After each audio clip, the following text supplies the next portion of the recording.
parte de la noticia. Y en nuestra revisión de candidatos a la Asamblea, hoy le toca el turno al sociólogo Javier Moreira. Él es candidato a la Asamblea por la circunscripción 1 del Guayas, por el movimiento Pachacuti. Sociólogo, buenos días, gracias por estar en Hacia Amanecer. ¿Qué tal? Buen día, muchas gracias a ustedes por la invitación. A ver, cuéntenos un poquito, ¿cuál es su plan para llegar a la Asamblea? ¿Cuál es su plan de trabajo? ¿Qué leyes va a proponer? ¿Y hacia dónde va Pachacuti en estas elecciones 2025?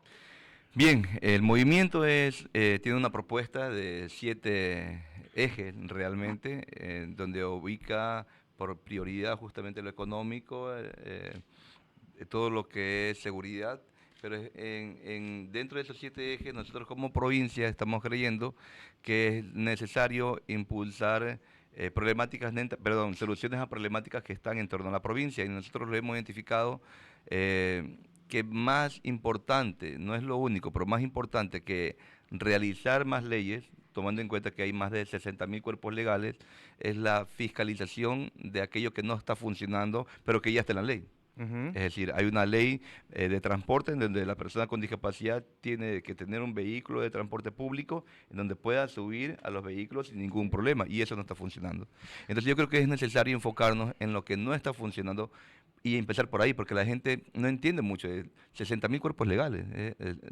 Yo creo que el problema no es la ley, es que no está funcionando lo que hacemos en el ejercicio de hacer que eso cumpla. ¿Y cuál es su batalla? ¿Cuál es su fortaleza que lleva la Asamblea para que el guayacense del Distrito 1 diga yo voy a votar por el sociólogo? Nosotros tenemos 3 ejes en Guayas. Uno que es seguridad. Obviamente hay una propuesta de impulso, de creación del fortalecimiento del eje de seguridad en materia de armamentos, logística, capacitación a personas de la policía, pero también la otra parte, ¿no?, que es el fortalecimiento de las instituciones públicas en los sectores empobrecidos. Es decir, darles alternativas educativas, darles alternativas recreativas, culturales, esparcimiento, que creo que no tienen opción. Y como no tienen opción en las juventudes, que es nuestro eje principal, la juventud es lo que nos está de una u otra forma llevando a que tengamos un ejército de jóvenes pobres que sean parte de las bandas delincuenciales. Si le damos otras opciones, creo que podemos tener alguna alternativa. Y en el eje económico, impulsar la pequeña economía, que es la economía popular y solidaria. Es decir, es importante las empresas, muy importante, pero hay que ser conscientes de que no llegamos. Tenemos el 30% de la población económicamente activa, que es la única que tiene acceso al trabajo de forma formal, se le podría decir. Pero la informalidad no está regularizada. Hay muchas personas de trabajo informal que pierden mucho dinero porque le quitan las cosas o sus mercaderías en las calles, y no está formalizado. Y tampoco es solidaria. Creo que el tema de la economía popular y solidaria, que es uno de los ejes importantes que está plasmado en la Constitución, porque es el cuarto modelo económico que tiene el Ecuador, debe cumplirse la ley. Es decir, los GATS tienen que tener un porcentaje de compra pública para la economía popular y solidaria. Los comisariatos, las empresas privadas, tienen que tener un porcentaje de compra pública para la economía popular y solidaria. Por eso le hago énfasis en que es necesario hacer que la ley se cumpla y que esto sea digerible para la población común que necesita comer mañana, ¿no? Priscila. Sí, justamente en esa temática, ¿cuál sería la propuesta que como Pachacuti buscarían de llegar a la Asamblea impulsar aún más de manera macro? Sí, a ver, hay 7 ejes, ¿no? Uno, replantearnos el modelo económico, es decir, no podemos ver como normal como los cerros en Guayaquil se incendian y acusarlos de terroristas, ¿no?, que es solamente eso lo que está ocurriendo. Hay un calentamiento global producto de una contaminación, y esa contaminación la estamos empeorando con eliminar cerros donde están las cuencas de agua, que es lo que abastecen las ciudades. Creo que es necesario replantearnos un modelo económico distinto, porque tenemos cerca de 50 años, más de 50 años explotando el petróleo, y la pobreza no ha terminado. Pero el discurso para el petróleo fue eliminar la pobreza. Y algo estamos haciendo mal porque eso no ha ocurrido. Entonces, en esa medida, creo que replantear el modelo económico es necesario.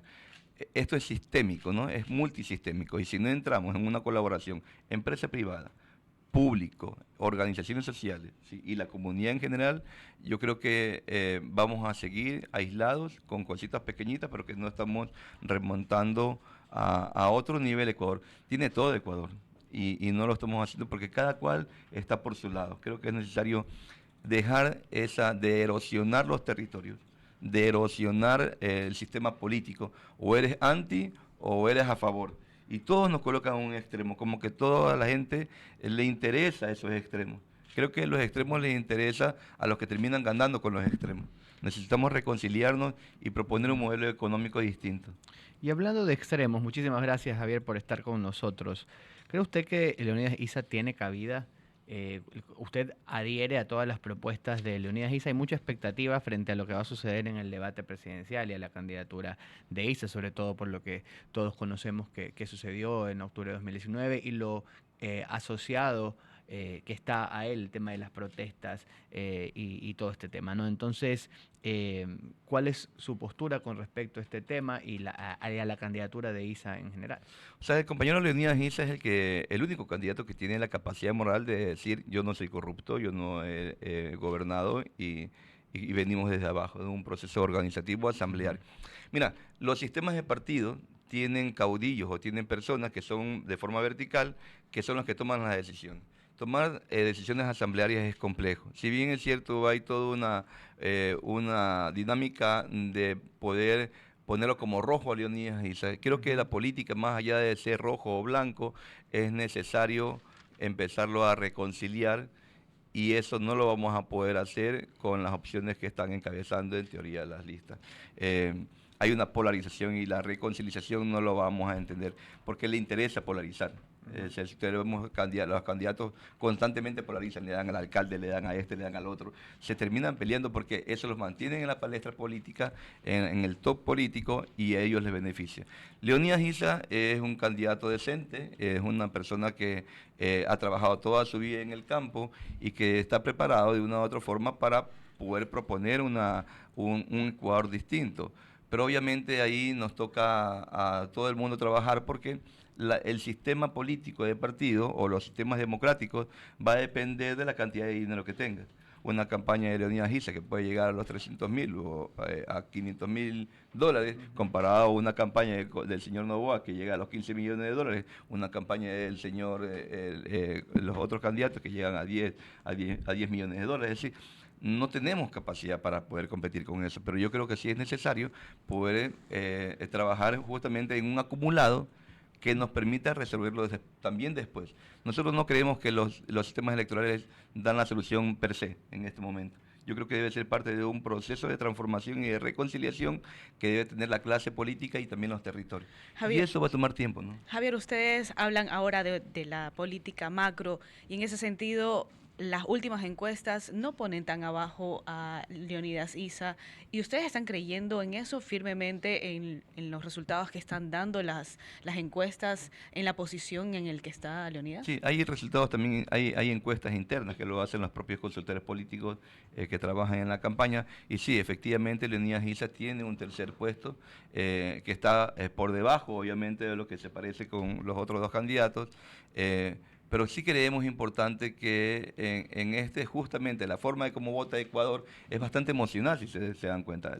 Noboa en las candidaturas anteriores estaba séptimo y terminó ganando y siendo presidente. Nadie le daba a él que iba a ganar, ¿no? Pero sin embargo ganó. Estas sorpresas pueden ser interesantes en un momento electoral. Creemos que Leonidas Issa es el candidato más preparado en el debate, por ejemplo. Creemos que es una persona que se caracteriza por debatir y por dar propuestas. Entonces ustedes están esperando, por ejemplo, esas instancias para ver cómo va evolucionando el papel de Leonidas Issa. Sí, hay varias estrategias, pero no solamente es esperar el debate, sino también hacer acciones de desmarcarnos de la clase política o de la naturalidad de la política actual. Esa es una estrategia, pero también tener un acumulado, es decir, ¿qué nos queda después de las elecciones? Necesitamos tener un músculo fuerte organizativo que nos permita poder hacer cosas en el siguiente periodo electoral. Ustedes no son muy fuertes en la costa. No. Normalmente son un movimiento indígena y es de valientes, diría yo, ser un candidato en Guayas por Pachacuti. ¿Qué lo llevó a ser candidato por Pachacuti en Guayas? Bueno, hemos recibido propuestas de varios movimientos y nunca hemos aceptado porque no estábamos de acuerdo con la política electoral, se podría decir. Venimos de un proceso organizativo con personas con discapacidad, adultos mayores, hemos trabajado con indigentes de la calle, venimos de esa área, entonces no hemos creído mucho en eso. Pero ha ocurrido algo desde el 2022 y es que los que ponemos la calle, ponemos los muertos, pero quien toma las decisiones sigue siendo la clase política. Y la clase política no está entendiendo la política, está viviendo la política como amigo o enemigo. Y yo creo que eso es un error, porque nos erosiona a todo el mundo. Creo que es necesario, primero, hacer que las cosas funcionen. Segundo, participar en política también personas decentes. Pero entonces, ¿usted no cree que el señor candidato por su partido ya es un político? Obvio, todos somos Eso políticos. es clase política. No, a ver, pero él no ha participado en la política electoral, que es distinta. Es decir, la lógica de la política obviamente está bien, porque hacer política es algo que deberíamos hacer todos y que de una u otra forma lo hacemos todos. Pero en la política electoral, el cálculo político, qué puedo decir porque esto me hace daño, qué no puedo decir, cómo tengo que comportar, cómo tengo que ir vestido, eso de una u otra forma lo ponen como más importante el marketing político para ganar que la esencia política de lo que es la política. ¿Usted no cree que Leonidas Issa siempre ha estado pensando en la papeleta? No, de hecho, la última periodo electoral que entró Yacu se perdió, o sea, no fue candidato, porque obviamente no lo ponemos como algo importante, porque además nos cuesta mucho dinero, ¿no? O sea, hacer una campaña cuesta dinero, ¿no? Y obviamente al ser personas precarizadas va a ser como complicado, ¿no? Sostener una campaña electoral. Queremos agradecerle mucho, sociólogo, por haber estado esta mañana con nosotros. Le deseamos la mayor de las suertes, porque como le decía, ser valiente, ser candidato en Guayas de un movimiento que normalmente ha sido de la sierra, que es Pachacutic. Muchísimas gracias por haber estado con nosotros. No, gracias a ustedes más bien por estos espacios, a candidatos pequeñitos que queremos hacer un poco la diferencia y ojalá podamos ver más adelante. Era el sociólogo Javier Moreira, él es candidato a la Asamblea por circunscripción número 1, circunscripción número 1, Dios me hoy ya tengo problemas con esa palabra, 1 del Guayas por el movimiento plurinacional Pachacutic.